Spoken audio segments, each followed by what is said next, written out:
तो उसके लिए करनी तो हमें करनी पड़ेगी। अगर हम कहते हैं कि कोई गुरु खुद करके हमें कुछ दे देगा, नहीं देता है ऐसे कोई भी। किसको देता है? देते हैं गुरु, वो उनको देते हैं जिससे कोई काम लेना होता है। जो जिस जीव से दूसरे हजारों करोड़ों जीवों का कल्याण कराना हो, तो वो जीव अपने जान नशीन को अपनी शक्ति वो गुरु सौंपते हैं और उन जीवों को कल्याण के लिए उनको देते हैं। नहीं तो हमें जो गुरु से ज्ञान मिला है उस ज्ञान के रास्ते पे चलते नहीं, गुरु की कही बात को मानते नहीं हैं और फिर चाहते हैं कि हमारा कल्याण हो जाए। रास्ता भटकते हुए देर नहीं लगाते। जो इतने दिन हमने खो दिए, कहते हैं अब जब भी किसी से बात होती है, कोई कहता है मुझे इतने वर्ष हो गए नाम लिए, नाम लेने के बाद में किया क्या? और फिर भी तुम कहते हो कि मुझे कुछ भी ना प्रकाश दिखाई देता है, ना शब्द सुनाई देता है, ना मन मेरा टिकता है। मन टिकेगा कैसे? मन को टिकाने का तो आपने कोई प्रबंध किया ही नहीं, क्योंकि उन बुराइयों से नहीं निकले हम। जब तक उन बुराइयों को नहीं छोड़ते हैं, जब तक उन लालसाओं से लिपटे हुए हैं, जब तक हमारी इच्छाएं और तृष्णाओं के सागर में हम डुबकियां लगा रहे हैं, तब तक कहां आगे चलने की बात करेंगे। ये संसार तो ऐसी दलदल है जिसमें जीव फंसने के बाद निकलना बड़ा कठिन हो जाता है। इसीलिए सबने कही है, तो रविदास जी ने मीरा जी को कही कि देखो मीरा, ये कठिन है, दुनियादारी में जाति के बंधन है। मैं किस जाति का हूं, अगर मैं तुझे कुछ कहूंगा तो तुझे लोग जीने नहीं देंगे, क्योंकि रविदास जी चमार जाति से थे। लेकिन रविदास जी क्या कहते हैं कि जात पात कहीं प्रभु के दरबार में नहीं है, ये जातियां तो इंसान ने बनाई है। इंसान ने बनाई किस लिए थी? ये ऊंच नीच का कोई फर्क नहीं था, लेकिन कर्म के अनुसार ये जातियां बनती चली गई और हम ही ने उनको ऊंचे नीचे मान लिए। लेकिन जातियों में कुछ रखा, रूह तो सब में एक है, परमात्मा उनमें कोई भेद नहीं करता। हम एक ही जगह से आने वाले, एक ही प्रकार का हमारा रंग रूप अंदर से, एक थोड़ से और एक ही तरीके से पैदा होने वाले, फिर ऊंची नीची जाति का सवाल क्या? रूह की कोई जाति नहीं होती कि जात पात पूछे नहीं कोई, हरि का भजे सो हरि का होई। जो हर को भजता है वो हरिजन है, सभी हरिजन है वो। तो कहता है लेकिन दुनियादारी के लोग हैं, इसके अंदर जब भक्ति के मार्ग पर चलोगे, लोक लाज दुनिया की, उनके ताने बर्दाश्त करना बड़ा कठिन है। जो इस सच्चाई के रास्ते पे चले हैं और जब दुनियादारों ने उनको बाधा बन के खड़े हो गए हैं, उन्हीं को संतों ने मोटे बंधन कहा है कि मोटे बंधन जगत के काटने बड़े मुश्किल हो जाएंगे। कहीं जाति का बंधन होगा, कहीं पारिवारिक होगा, कहीं संस्कार आके खड़े हो जाएंगे।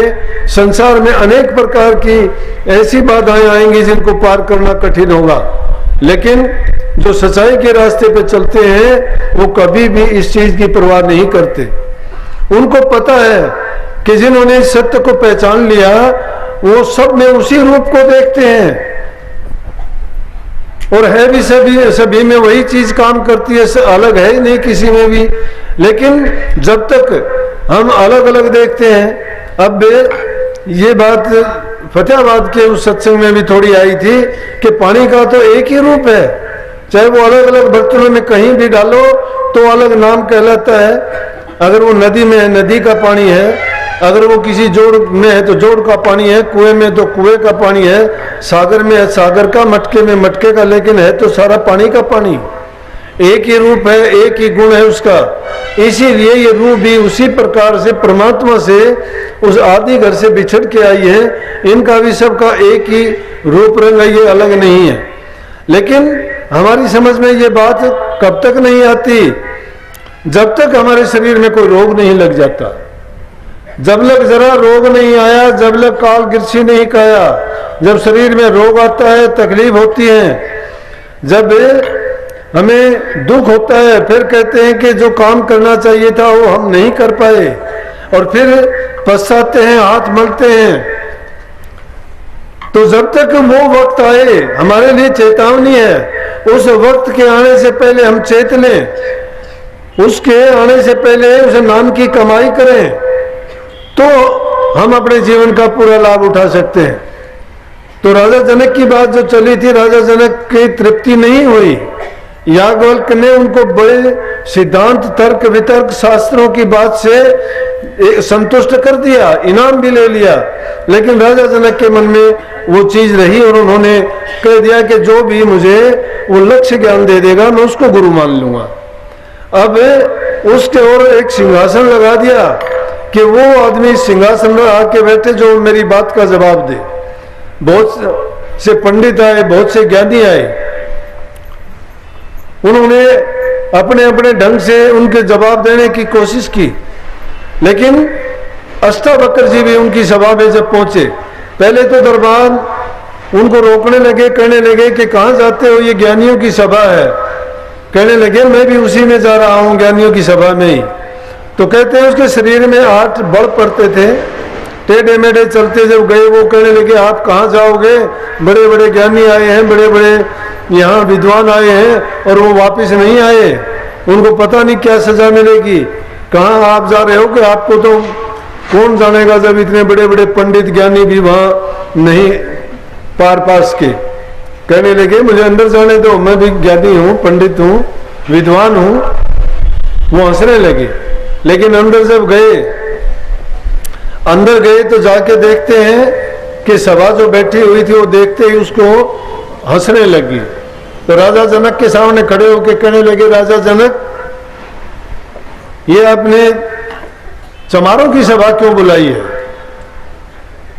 देख के सब के सब सन हो गए, या तो हंसे थे उसको देख के और कहने लगे कि आपने चमारों की सभा ने बोला कि जो ज्ञान की परख नहीं करते, चमड़ी की परख करते हैं। चमड़ी की परख करने वाला कौन होगा?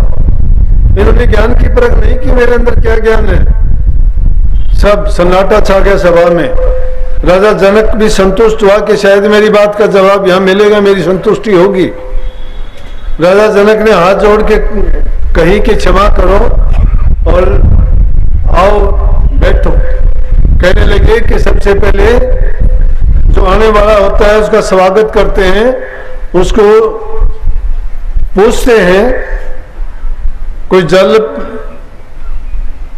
या बैठने के लिए। राजा ने कहा कि आओ बैठो और उनको दूध मंगवा के दिया। जब दूध को पीने के लिए कहने लगे, उसमें उंगली डाल के कहने लगे जी इसमें मीठा डाल रखा है, क्या ढूंढते हो? बोला मैंने सुना है कि दूध में घी होता है, मैं वो घी ढूंढ रहा हूँ। बोला जी वो ऐसे नहीं मिलता। बोला ज्ञान भी ऐसे नहीं मिलता। उस ज्ञान को पाने के लिए भी उतनी मेहनत करनी पड़ती है जिस प्रकार से दूध में से घी निकालना चाहते हो। वो शक्ति, वो राम भी हम सब में उसी तरह से रमा हुआ है। जैसे लकड़ी के अंदर आग है, तिल में तेल है, चकमक में गुरु ऐसा ज्ञान देता है जिस प्रकार से पारस पत्थर किसी को दे दिया। नाम में हो सकती है, वो चीज छुपी हुई है, लेकिन उसको प्राप्त कैसे करते हैं? जब तक उसका सही तरीका नहीं पता होता तब तक हमें नहीं मिलता। तो कहने लगे, उनको कहा कि मैं आपको ज्ञान जब दूंगा, आप मुझे पहले गुरु मानो। कहने लगे जी मैं आपको गुरु मानता हूं। कहने लगे क्या गुरु मानता है? तू तो गद्दी पर बैठा हुआ, तेरा गुरु नीचे खड़ा हुआ, गुरु तेरे से छोटा है। बोला जब गुरु मुझे मान लिया तो तुम आगे चंडों में खड़ा और मैं गद्दी पे बैठता हूं। उसको गद्दी पे बैठा है, राजा जनक नीचे खड़ा हुआ, जब जूते निकालते उस जगह पर। भक्ति का मार्ग ये है, यहाँ पद की, यहाँ चाह नहीं होती किसी भी चीज की, किसी चीज का अभिमान नहीं होता, न धन का, न ताकत का, न बल का, न पद, ऊंचे पद का। यहाँ तो सब बराबर हैं, जैसे आप सब बराबर बैठे हो। यहाँ किसी का कोई जाति नहीं पूछता, कोई पद नहीं पूछता, कोई धन नहीं पूछता, कोई बल नहीं पूछता, सब बराबर है यहाँ। यही भाव हमारे मन के अंदर भी आ जाना चाहिए कि इंसान सब के सब एक है, सब में परमात्मा का वास है, सभी उस घर से आए हैं। तो राजा जनक से फिर बैठ के कहने लगे कि बोलो आप क्या पूछना चाहते हो? बोले कि मैं चाहता हूं मुझे पल भर में ज्ञान हो जाए, मुझे अंदर में ले जाके साक्षात हो जाए परमात्मा का। कहने लगे मुझे गुरु मानता है, गुरु को 3 चीज भेंट में देनी पड़ती हैं कि नंबर 1 तन, दूसरा मन और तीसरा धन।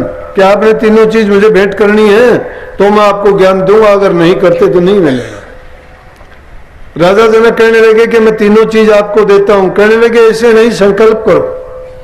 बोला मैं संकल्प करने के लिए तैयार हूं। राजा जनक ने जल लिया हाथ में और अष्टावक्र जी ने उनसे संकल्प कराया कि मेरा तन, मन और धन आज से आपका है। और तन, मन, धन लेने के बाद में कहने लगे बैठ जाओ वहां पे। राजा जनक जब बैठता है, राजा जनक को कहते हैं विधे रहा है। देह में रहते हुए भी उनको देह का भान नहीं होता था। सुखदेव मुनि जी ने उनको जब गुरु बनाया, उनके पास जाकर देखा तो राजा जनक शासन करते थे, राजा थे, सारे काम करते थे, लेकिन फिर भी राजकाज उनका नहीं था। किसी चीज पर उन्होंने अपना अधिकार नहीं माना, एक सेवक के रूप में राज करते रहे, लेकिन मन हमेशा उनका उसी चीज में जुड़ा रहा जो अष्टावक्र जी ने उनको एक पल भर में दर्शा दिया। जब राजा जनक बैठते हैं, कहते हैं कि तेरा तन भी मेरा है, धन भी मेरा है और मन भी मेरा है, तुम्हारे पास क्या रहा? कुछ भी नहीं है तेरा। राजा जनक बैठे बैठे सोचता है, कभी महलों की तरफ ध्यान जाता है, कभी खजाने की तरफ जाता है, कभी रानियों की तरफ जाता है, कभी सेना की तरफ, कभी प्रजा की तरफ। जब मन इधर उधर दौड़ता है, कभी कुछ सोचता है तो राजा जनक विचलित हो जाते हैं। अष्टावक्र जी उनकी मनोस्थिति को भांपते हुए कहने लगे कि राजा जनक मन में क्या सोचता है? ये संकल्प तुझे नहीं उठानी चाहिए, इनमें से कोई चीज तेरी नहीं है। तेरा तन नहीं है, तेरा मन भी नहीं है, ये मन भी मेरा है। मेरे मन से अगर तू गलत संकल्प उठाता है तो ये गलत बात है। इससे कोई चीज ना सोच मेरे सिवाय। तन भी मेरा है, धन भी मेरा है और मन भी मेरा है। जब तीनों चीज मेरी हो चुकी, तुझे अधिकार क्या है इनसे कोई चीज भी सोचे करे? ये सोचते हुए और राजा जनक सुन्न हो जाता है और वहीं बैठे बैठे कहते हैं कि जो घोड़ा मंगवा, घोड़े की रकाब पर एक पैर डालता है और कहता है कि गहने वहने सब, ये हार जो पहन रखे उतार के रख, सब कुछ ले लिया। और कहते हैं कि एक पैर तो घोड़े की रकाब में डाल लिया, दूसरा पैर डालने के लिए उसको ये होश ही नहीं है कि मैं कहाँ करूँ। अंदर में उनका एकदम मन के सारे विकल्प और संकल्प खत्म हो जाते हैं और उनका मन अंदर में जुड़ जाता है उस सत्य के साथ। उसको अष्टावक्र जी थपथपी देके और जिस प्रकार से नींद से जगाते उसको जगाते हैं, तो उस देखता है कि वापिस जब आता है दुनिया में, कहता है कि बोल तुझे ज्ञान हुआ? वो कहाँ? कहने लगे जी ज्ञान हो गया। कहने लगे कि चीजें सारी मेरी हैं, लेकिन फिर भी मैं तुझे प्रसाद के रूप में देता हूं और इन चीजों को मेरी चीजें समझ के इनका उपयोग करना। कभी भी कोई गलत काम ना हो जाए, ना मन से हो, कोई मन में गलत संकल्प ना उठाना, कोई धन से गलत काम ना करना, कोई भी तन से ऐसा काम ना करना। अगर धन से करना है दान पुण्य और अच्छे काम करना, मन से करना है तो हमेशा अच्छा चिंतन, प्रभु की भक्ति में लीन रखना, अपने गुरु को याद रखना और हमेशा इससे अच्छा चिंतन करते रहना। तन से जो कर सकते हो सेवा करना और वो भी सारी चीजें मेरी मान के करते रहना, अगर क्योंकि तेरी है नहीं तो मुझे संकल्प कर चुका है। वही राजा जनक पूरा जीवन जीते हुए उन्होंने ऐसा जीवन जिया कि देह में रहते हुए भी वो देह में नहीं रहे, संसार के होते हुए भी वो संसार के नहीं रहे। ये भक्ति का जो असली रूप है वो आपको बताया है। इसीलिए कबीर साहब ने एक जगह कहा है कि कहने को तो बहुत कहते हैं, जो भी गुरु से दीक्षा लेते हैं, गुरु के सन्मुख जाते हैं, देखा देखी संतों की वाणी को पढ़ते हैं, सुनते हैं, कुछ याद भी कर लेते हैं, तो उनको जवानी जमा खर्च में बोलने में भी देर नहीं करते और वो कहते हैं उस वाणी को कि मेरा मुझ में कुछ नहीं, जो कुछ है सो तोर, तेरा तुझको सौंपते क्या लागेगा मोर। बात तो बिल्कुल सही है कि हम अगर इसको सब कुछ अपना है भी कहाँ, हम झूठा उसको मानते हैं। अगर हमारा तो कोई चीज होती तो हमारे साथ रहती, चलती, लेकिन कुछ भी हमारे साथ नहीं। माँ बाप हम अपने मानते हैं, छोड़ के चले जाते हैं। भाई बंधु अपने मानते हैं, चले जाते हैं। धन दौलत हमने लुटती देखी है, चली जाती है, नहीं रहती। और अंत में हमारा शरीर भी हम छोड़ के वो रूह यहाँ से चली जाती है। जो सारे जीवन में चीजें संग्रह किया, एकत्रित की हमने, दुख कष्ट उठा के, झूठ कपट बेईमानी से दूसरों का दिल दुखा के, क्या क्या करके हमने क्या क्या किया, लेकिन गई कौन सी चीज साथ में। तो ये चीज सिद्ध करती है कि ये हमारी नहीं है, निश्चित रूप से हमारी नहीं है। अगर कोई यात्री जाता है, धर्मशाला में वास करता है, रुकता है और वहां की चीजों का उपयोग करता है, तो चलते वक्त उन चीजों को साथ लेके तो नहीं चलता ना। जब तक है वहां तब तक उनका उपयोग करता है वो, लेकिन जाता है तो उसको वो चीजें वहीं छोड़ के जानी पड़ती हैं। ये भी एक मुसाफिर खाना है संसार। हम इसमें मुसाफिर आए हैं, चीजों का उपयोग करते हैं, लेकिन सही उपयोग करो। गलत तरीके से उपयोग करोगे जुर्माना देना पड़ेगा। वो कर्म है, वो कर्म का भार और कर्म का बोझ है। उसी कर्म को भोगने के लिए जीव को संसार में बार बार आना पड़ता है। इसलिए उस कर्म को अगर सुधार लें, बना लें और एक अच्छे मुसाफिर की तरह से उनके सामान को ठीक तरह से, ठीक तरीके से उनका प्रयोग भी करें और उसको सही ढंग से छोड़ के जाएं, तो हमारे ऊपर किसी भी प्रकार का बोझ या किसी भी प्रकार का हमें उसका हर्जाना जुर्माना नहीं देना पड़ता।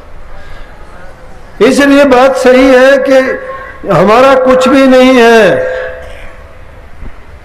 जो हमारा कुछ नहीं, मेरा मुझ में कुछ नहीं है। मेरापन है कहाँ? मेरा मुझ में कुछ नहीं, जो कुछ है सो तो सब परमात्मा का है। और तेरा तो उसको देते हुए जोर नहीं पड़ता, जो पड़ता है जोर। अगर कोई चीज हमसे जुदा होती है, रोते हैं, चीखते हैं, चिल्लाते हैं, शिकायत खत्म ही नहीं होती। इसलिए कहा कि तेरा तुझ में कुछ नहीं, जो कुछ है सो मोर, लेकिन मेरा मुझको सौंपते जी धड़केगा तोर। जो कुछ है वो हमारा नहीं है, परमात्मा का है, लेकिन जब वो लेता है, उसको जब हम देते हैं तो दिल लड़कता है, नहीं दे सकते। लेकिन इन चीजों से बरी होने के लिए एक ही चीज हमें इस चीज से निजात दिलाती है, छुटकारा दिलाती है, और वो चीज क्या है कि हम इस संसार के होते हुए संसार के ना रहें। ये पदार्थ हमारे होते हुए ये पदार्थ हमारे ना रहें। जो चीज हमें अपनानी चाहिए, बनानी चाहिए, वो क्या है? नाम है। नाम जो गुरु से उपदेश मिला है वो है। उसके लिए गुरु ने हमें नियम और मर्यादाएं बताई हैं। वो नियम और मर्यादाएं ऐसी चीज है कि जब तक उन चीजों को हम नहीं अपनाते हैं या उनसे अलग चले जाते हैं, तो लाइन से जब हट जाएंगे आगे नहीं चल पाएंगे। किसी भी चीज के रास्ते बने हैं, वो रास्ते चले जाते हैं, तब तक सुगम और अच्छे तरीके से चलते हैं। रास्ता भटकते हैं, वही भटक जाते हैं, वो आगे नहीं चल पाते। तो भक्ति का मार्ग तो इतना सुगम रास्ता है कि इस रास्ते पर चलते जाओ। दाएं बाएं की चीजें हैं, भटकाने की कोशिश करेंगे, माया के फंदे हैं। काल कर्म के जो कर्म है वो हमें घसीटने की कोशिश करेंगे, बाद आए बन के खड़े होंगे, हर प्रकार से खड़े होंगे। हमारे घर वाले, संबंधी, रिश्तेदार, नातेदार हो जाएंगे। वही ऐसे ऐसे ताने देने शुरू कर देंगे कि हमें उस रास्ते पर चलने से इतना मजबूर कर देंगे कि हम उस रास्ते को छोड़ के वापिस उसी दलदल में जाके फंस जाएं। लेकिन जिनकी ऊंची उड़ानें होती है, जो अपने लक्ष्य को प्राप्त करना चाहते हैं, वो दाएं बाएं की चीजों को, इन चीजों की परवाह नहीं करते। इन चीजों की बिना परवाह किए स्वच्छंद उस रास्ते पर चलते हैं, क्योंकि उनको पता है उसी रास्ते पर चल के जीव का कल्याण होगा। ये संसार के तो मिथ्या संबंध है, एक दिन टूट जाएंगे, बिखर जाएंगे। तो संतों ने क्या कहा कि अपने मन को अंदर में लेके जाओ। शरीर में एक ही रास्ता सीधा जाता है जो हमारी रूह के लिए है, वो भटकने नहीं देता। लेकिन जो अपने इष्ट को पक्का मान के चलता है, उसमें विश्वास और श्रद्धा पक्की है जिसकी, उसका भटकना नहीं होता कभी भी। गुरु उसको बाहर तो अपने उपदेश के द्वारा संभालता है, अंदर में नौरी रूप में, सूक्ष्म रूप में प्रकट होके उसके भटकाव को मिटता है, मन को शांति देता है और उसको शक्ति देता है कि वो आगे की तरफ बढ़ता चले। लेकिन पहले इस मन को टिकाने के लिए हमें अपने अंदर वो ताकत और शक्ति पैदा करनी पड़ेगी।